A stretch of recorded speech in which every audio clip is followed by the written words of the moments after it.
สบายดีพี่น้องสู่ผู้สุกคนมื้อนี้สิพาพี่น้องมาเบิ่งนกเขาเอาปลาเขามาแคมทาบ้านนากระสังเมืองโขงแขงจังหวัดซักปลาขึ้นทั้งกลางคืนเลยพี่น้องปลาขึ้นมานี่เกือบเป็นเดือนเลยส่วงปลาปากปลาเปียน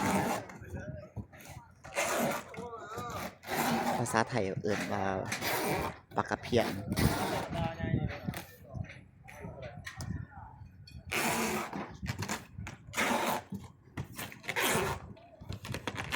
เขาได้มาเขาเอามาอัดใส่โฟมเขาจะเอาเต็งใส่โฟมแล้วเขาขนถึงเมื่อนครปากเซทั้งคืนใช่แล้วค่ะเอา30 โลแล้วบอสเลยโลโก้นี่บอสตามมาเลยติ๊บบอสเป็นเราสองมาเลยสองเลยเป็นเราสองเลย ในสอบนี้มีแต่ปลาอันก็พี่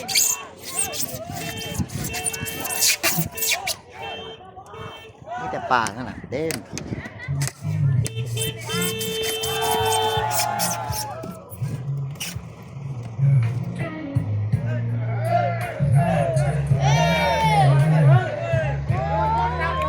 นี่ก็เป็นปลา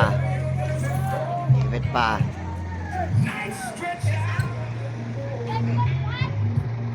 มื้อนี้ค่ะมีงานอยู่เมืองคงเพราะว่าเขาเอานักเรียนไปแข่งขันบ้านเตะแล้วก็บ้านทรงเตะมากระต่อ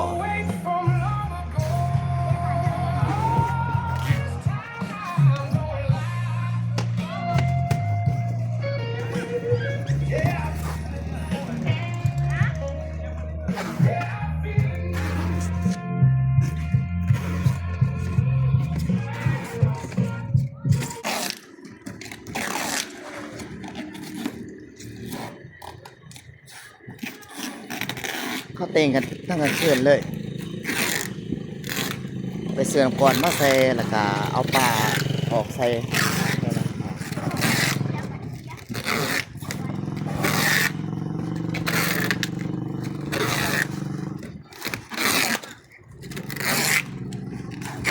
จะปลาปากปลาเปลี่ยนโฟมนี่เขาจะเอาต่อกัน2 หน่วยแล้วก็เอาสกอตติดไว้ยึดเพราะว่าเวลาเขาใส่นักๆแล้วโฟมมันจะไม่แตกแล้วก็ประโยชน์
มีแท้มีแต่ไปนี้เลย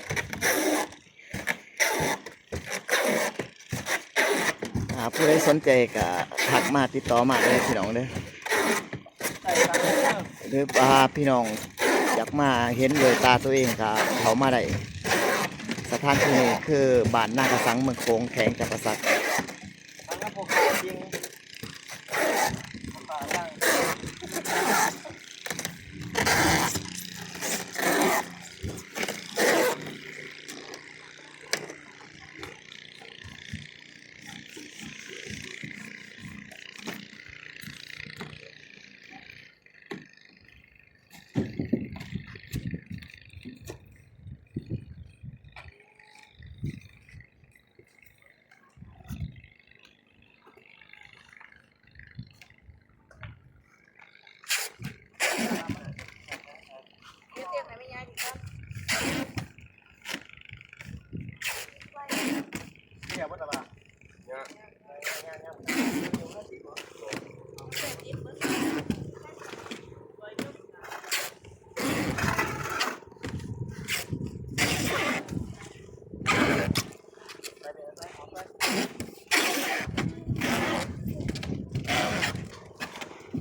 นี่คือหมู่บ้าน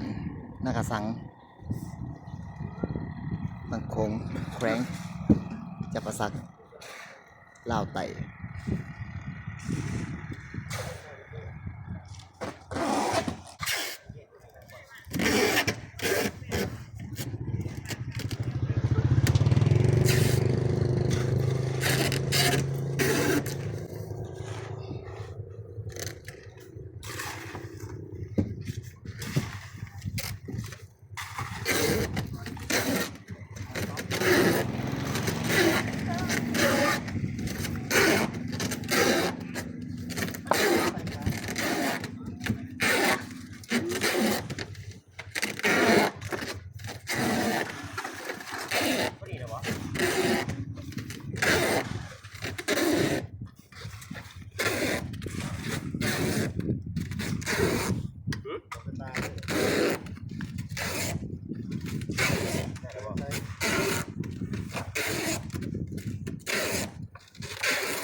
ตักใส่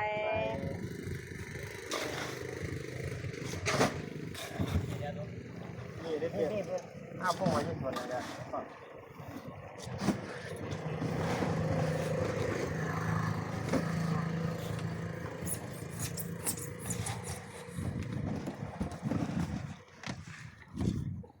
ขอ ได้อยู่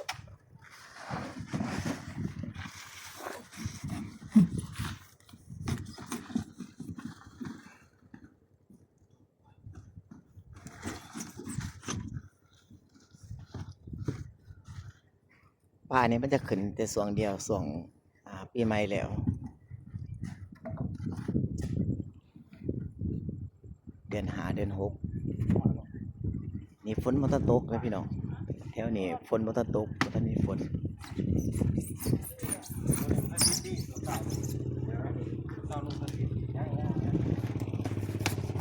คันฝนตกลงมาอีก นี่เฉย ประมาณ 3-4 เทื่อนี่5 เทื่อนี่จะมีปลาใหญ่ ๆร้านร้าน จะมีปลาพอดอะไรพวกนี้ต่อจากนี้ไปมันส่งปลาพอดปลาปึงปลาแก่คือปลาพอเนี่ยแบบปลาสวายเมืองไทยแต่ว่ามันมอยปลาสวายส่งฝนตกลงมานี่ส่งเดือนต่อจากนี้ต่อเดือน7 เดือน 8จะมีปลาที่ตัวเป็นไงแล้วมันจะไม่มีปลาหน่อยปลาเนี่ยมันจะขึ้นอยู่ส่วงเดียว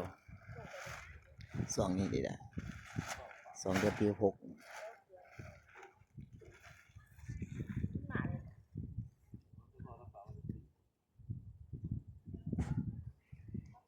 ปลานี่ก็เอาไปก่อยไปปิ้งแล้วก็เฮ็ดสมปลาสมปลาโตสมปลาใหญ่เรียกว่าเฮ็ดปลาแดกปลาใหญ่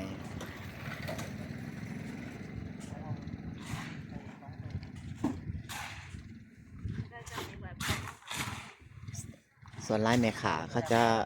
ซื้อเอาไปปิ้งขาย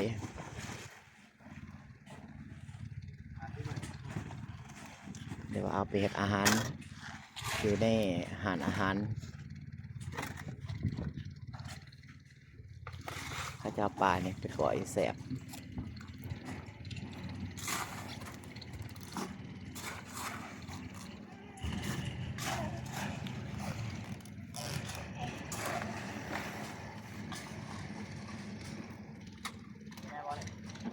ผู้ใดอยากมาเห็นกับตาตัวเองก็มาได้เด้อที่นี่คือหมู่บ้านนากระสังเมืองโขง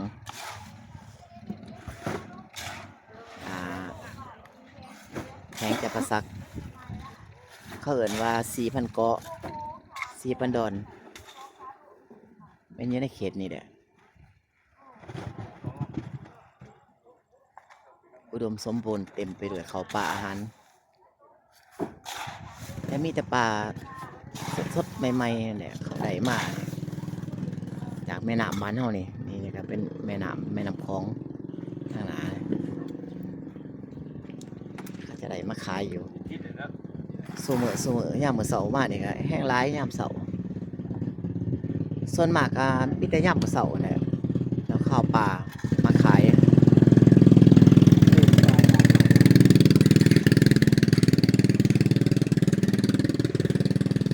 แต่ว่านี่ปลามันมาหลายปลามันขึ้นกลางคืนมันหลายมันหล่นเขาขนมาเพื่ออัดใส่โฟมเต่งใส่กล่องโฟมเอาน้ำแข็งใส่เพื่อไม่ให้มันบูดมันเน่าเวลาเขาเดินทางไปไกล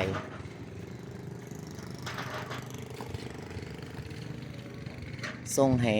พ่อค้าแม่ค้าเศร้าวขายทั่วไปนะพี่น้องส่งไปนครปักเซ่ไปสารวัตรอัตตปือเรางามหรือว่าสวรรค์นาเขตยนหอดพุ่นแหละเรียงจันทน์พุ่น